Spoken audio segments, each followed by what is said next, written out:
In a landmark shift in US foreign policy, President Donald Trump has signed an executive order rolling back key economic sanctions on Syria and ordered a formal review of terrorism designations for the country's new leadership, marking the most significant diplomatic thaw between Washington and Damascus in over a decade. The move comes months after the fall of President Bashar al-Assad, who was ousted late last year by a coalition of Islamist groups led by Hayat Tahrir al-Sham, HTS, a former al-Qaeda affiliate. The group's leader, Ahmed al-Sharaa, has since emerged as Syria's de facto head of state. Under Trump's directive, US Secretary of State Marco Rubio will lead a reassessment of HTS's status as a foreign terrorist organization, FTO, and al-Sharaa's label as a specially designated global terrorist. While targeted sanctions against Assad and senior figures in his former regime will remain intact, Trump's order lifts wide-ranging financial restrictions imposed since the Syrian civil war began in 2011. These sanctions had long choked the Syrian economy and hindered post-war reconstruction.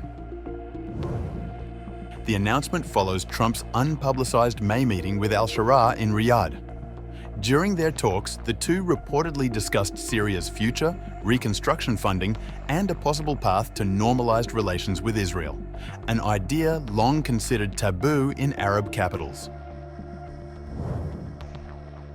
In a briefing to reporters Monday, newly appointed US Special Envoy for Syria, Thomas Barrack described the policy shift as bold but necessary. We had a revolutionary war and it was brutal. Then we got a general who became our first president. State Department officials emphasized that the reassessment does not guarantee removal of HTS's terror designation, but acknowledged that Washington is open to engaging with the current power structure in Damascus if it leads to long-term stability.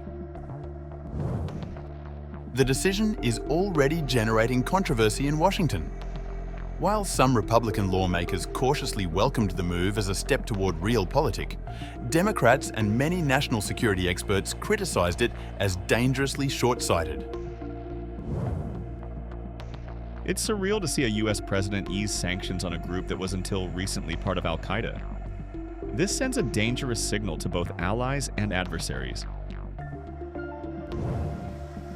Republicans appear divided.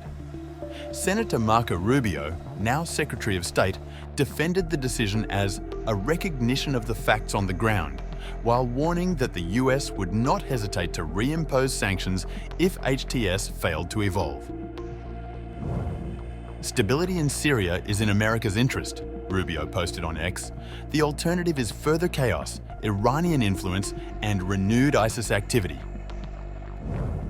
Trump's move is the clearest signal yet that his administration is willing to reset relations with formerly blacklisted entities if it serves US interests.